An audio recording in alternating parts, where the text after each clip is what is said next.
जय श्री राम दोस्तों, मैं केशवर पाल आज एक फिर नई वीडियो के साथ आपके सेवा में हाजिर हुआ हूँ।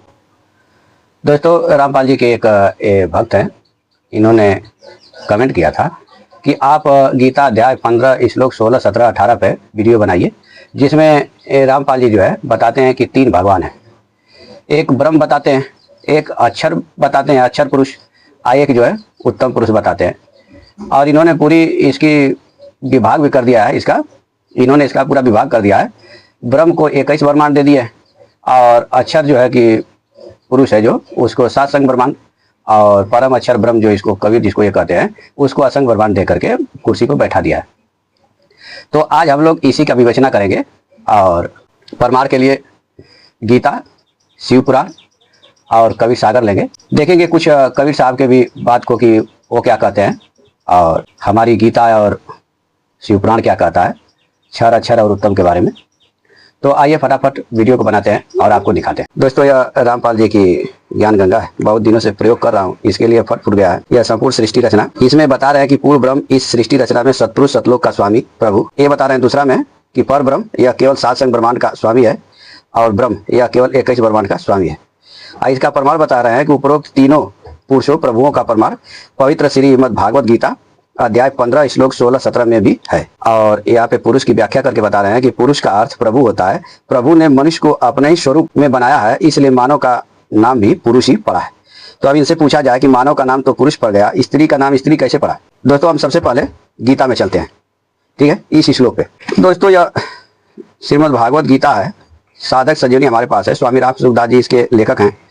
और इसका अध्याय 15 श्लोक 16 ये है। यहाँ पे भगवान इसमें आदेश दे रहे हैं कि इस संसार में क्षर नाशवान और अक्षर अविनाशी, ये 2 प्रकार के ही पुरुष हैं। संपूर्ण प्राणियों के शरीर क्षर और जीवात्मा अक्षर कहा जाता है। दोस्तों, इस श्लोक को समझने से पहले आपको ये जान लेना चाहिए कि पूरी गीता में अर्जुन के प्रश्न है और भगवान के उत्तर है। तो मान लीजिए कि भगवान कह रहे हो कि दमऊ पुरुष लोके, 2 पुरुष लोक में है संसार में।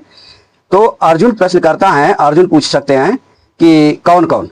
तब भगवान कह रहे हैं कि क्षर और अक्षर ये ही 2 पुरुष हैं संसार में। कौन कौन 2 पुरुष हैं? क्षर और अक्षर।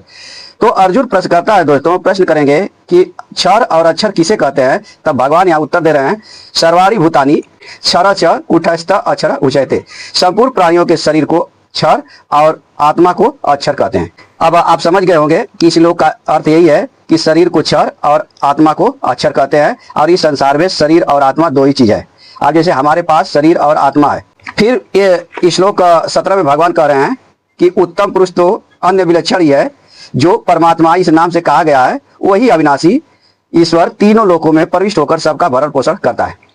अब अर्जुन यहाँ प्रश्न तुरंत कर सकते हैं दोस्तों कि उत्तम पुरुष कौन है? तो कौन उत्तम पुरुष है? क्षर और अक्षर से उत्तम पुरुष, उसको क्या कहते हैं? परमात्मा कहते हैं। वह कार्य क्या करता है? तीनों लोगों में भरण पोषण करता है। तो यहाँ जैसे लग रहा है कि भगवान श्री कृष्ण से उत्तम पुरुष कोई और है।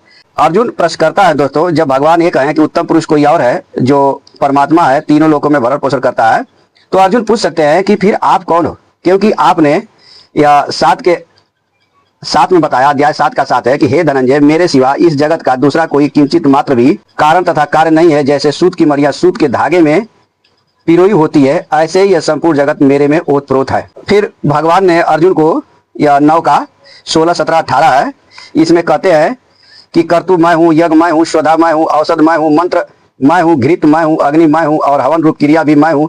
जानने योग्य पवित्र ओमकार, ऋग्वेद, सामवेद और यजुर्वेद भी मैं ही हूँ। इस संपूर्ण जगत का पिता, धाता, माता, पितामह, गति, देखिए पिता भी धाता भी धारण करने वाला, माता भी और पितामह भी, यानी दादा तक यही है। गति भर्ता, प्रभु, साक्षी, निवास, आश्रय, स्वेदय, उत्पत्ति करने वाला, प्रलय करने वाला, जिसमें प्रलय होगा जिससे उत्पत्ति होता है, स्थान, निधान, भंडार तथा अविनाशी बीज भी मैं हूँ।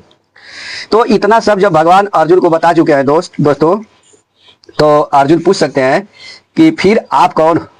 और अर्जुन को विराट रूप भी दिखा चुके हैं भगवान।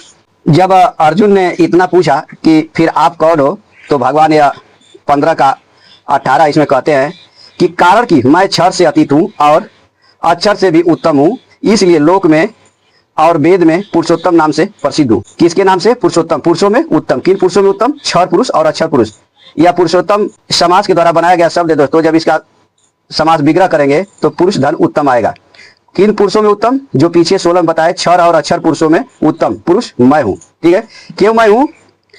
मैं क्षर से अतीत हूं और अक्षर से भी उत्तम हूं, यानी शरीर से और आत्मा से भी उत्तम हूं, इसलिए लोक में और वेद में पुरुषोत्तम नाम से प्रसिद्ध हूं। दोस्तों, लोक का मतलब संसार। इस संसार में अगर कोई बड़ी वस्तु है तो वह है स्वयं भगवान। और ज्ञान से भी, वेद का अर्थ है ज्ञान, ज्ञान से भी देखा जाए तो भगवान से बड़ा कोई नहीं है।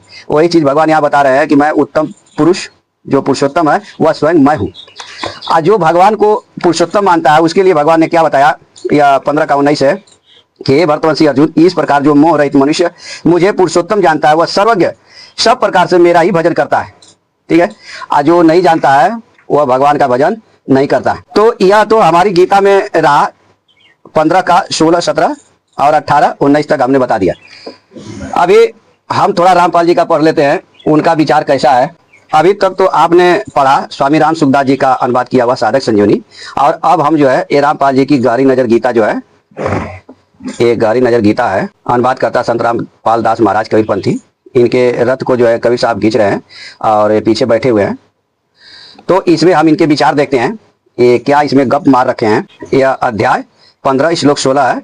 इसमें लिखते हैं कि लोके, इस संसार में 2 प्रकार के भगवान हैं, नाशवान और अविनाशी। लेकिन इसको भी दोस्तों यहाँ पे देख लीजिए, ये ज्ञान गंगा में इसको क्या लिखते हैं कि यह केवल 7 संग ब्रह्मांड का स्वामी है, प्रभु है। यह अक्षर पुरुष भी कहलाता है, परंतु यह तथा इसके ब्रह्मांड भी वास्तव में अविनाशी नहीं है।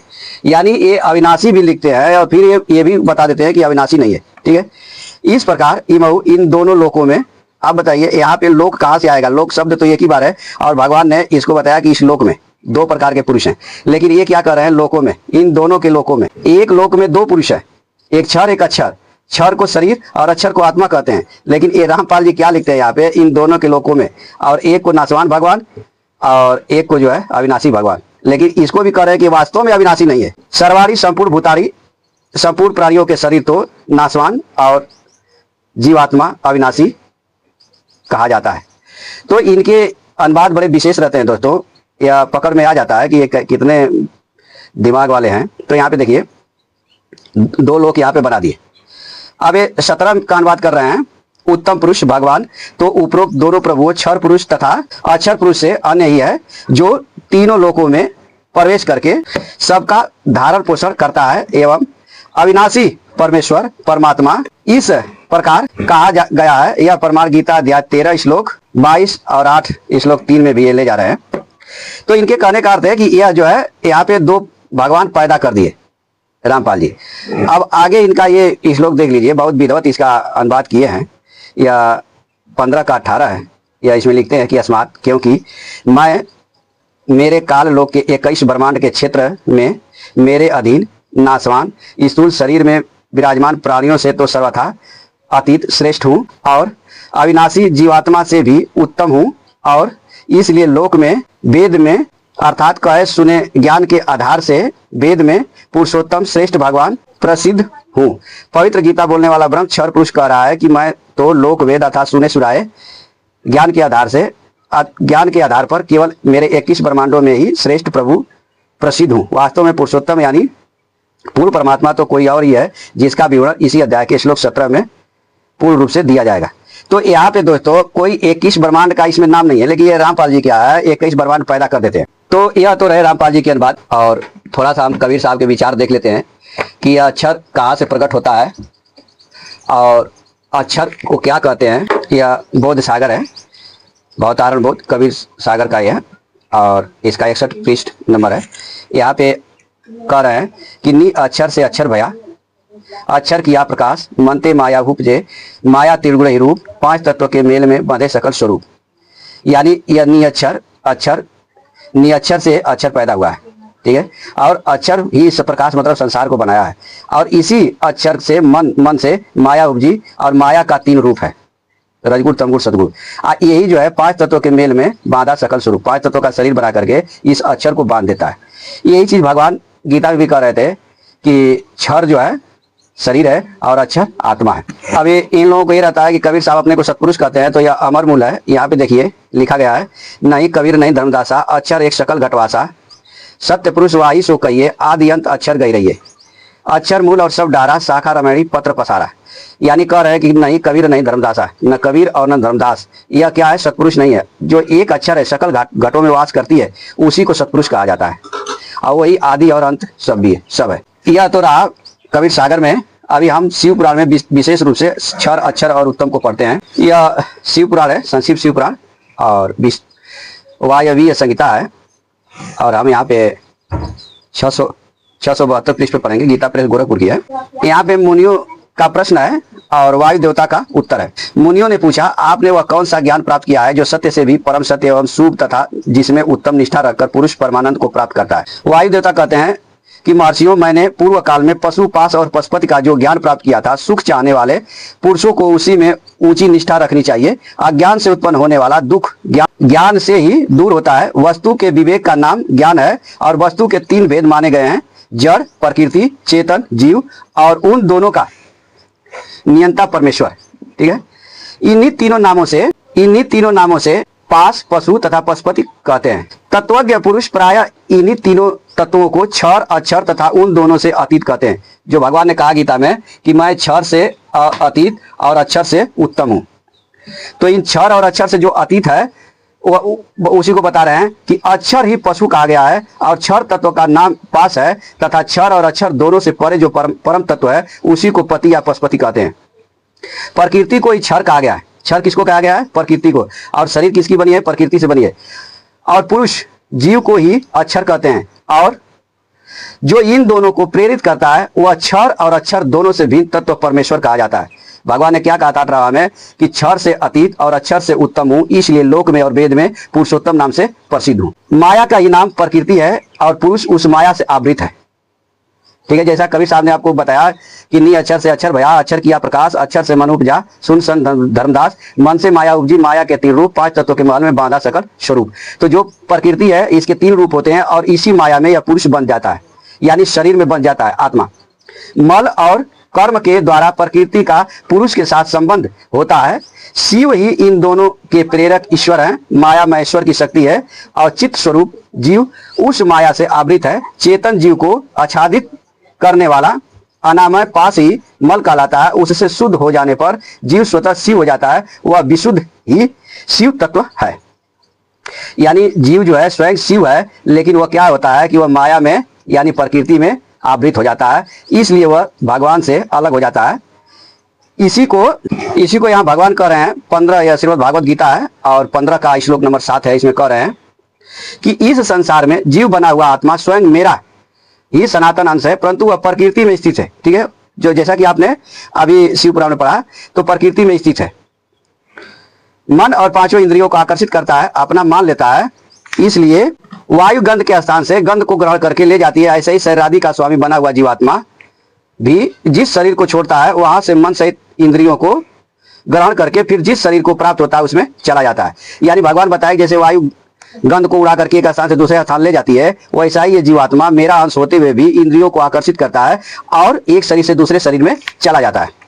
9वें में कह रहे हैं, या 15 का 9 है कि यह जीवात्मा मन का आश्रय लेकर ही स्रोत और नेत्र तथा त्वचा रसना और घ्राण इन 5 इंद्रियों द्वारा विषयों का सेवन करता है। यानी उसको स्रोत देखने सूंघने की कोई वस्तु चाहिए, मन करता है कि मेरी वस्तु सूंघने को चाहिए, और उसका मन करता है कोई वस्तु देखने के लिए, कोई वस्तु त्वचा से स्पर्श करने के लिए, कोई रस लेने के लिए, इत्यादि जो है मन ही करता रहता है व्यक्ति का, कुछ सुनने के लिए, घ्राण सुनने के लिए।